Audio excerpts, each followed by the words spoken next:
Oh, ise-share ko lang po yung ano nangyari 2 weeks ago na may isa pong nakiusap sa akin na tulungan ko yung kapatid niya sa hospital na magpapa-dialysis.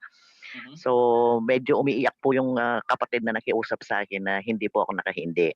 So all Mm. along ang alam ko pupunta kami sa hospital para magpa-dialysis yung pasyente ko na kasama. Pagdating ko po doon SOP pala ng hospital na iaano sila isa-swab test yung pasyente. Yeah. So paglabas po ng result, positive po siya ng COVID. So yung shock, yung ano hindi na po ako makalabas sa ospital, kinulong po kami sa kwarto kahit sa pinto hindi kami makalabas, talagang saradong-sarado yung kwarto. Tapos yung ano, yung takot nandun po, dala kong damit pang 2 days lang. Tapos ang ano, hindi ko po alam kung anong gagawin ko, takot na takot ako pero naalala ko, dasal at meron po akong dalang FOL. So, nag-post nga po ako sa FB nun yung wala kang ibang hahawakan kundi yung dasal at saka yung paniniwala mo sa produktong dala mo. So, yun po, sa loob ng 14 days, yun po ang ginawa ko talagang half dropper full, 4 times a day. Yun po ang ginawa ko sa FOL na walang tigil, tsaka walang tigil na dasal.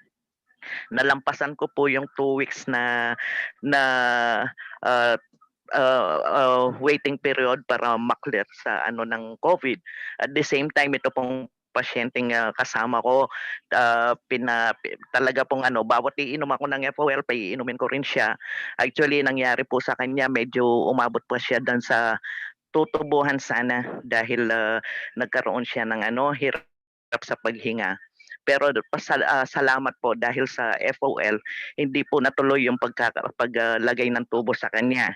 Actually, bago po kami lumabas, yung binigyan po siya ng treatment sa COVID. Bago kami lumabas, gusto siyang bigyan uli ng ano ng test na swab test. At saka ako sa swab test kaya lang tinitingnan ako ng mga doktor at saka mga nurses kung bibigyan ba kami ng ano swab test. Sa tingin ko natatakot sila. Baka ang mangyayari, na-treat nila yung pasyente, iso-swab test mag-positive at ako magne-negative dahil nakikita nila buhat pagpasok ko hanggang after 14 days talagang yung stamina ko, yung energy ko, lahat wala pong nagbago. Kaya maraming maraming salamat po sa FOL. Talagang tuwang-tuwa po ako kaya senior ko kagad kay ano kay Sister Lori kung ano po yung na-experience ko sa paggamit ng FOL. Maraming salamat po. Wow, wow, that's truly amazing. Ma'am Rowena, thank you so much for sharing.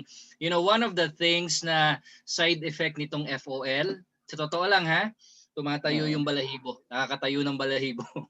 Kasi talagang ramdam na ramdam ko, ma'am, yung tuwa mo and of course yung pasasalamat mo, no? Especially when this product really helped you, especially sa naging kondisyon. So anyway, thank you so much, Ma'am Rowena. Saludo kami sa iyo. Thank you and God bless. Amen. Glory to God for that.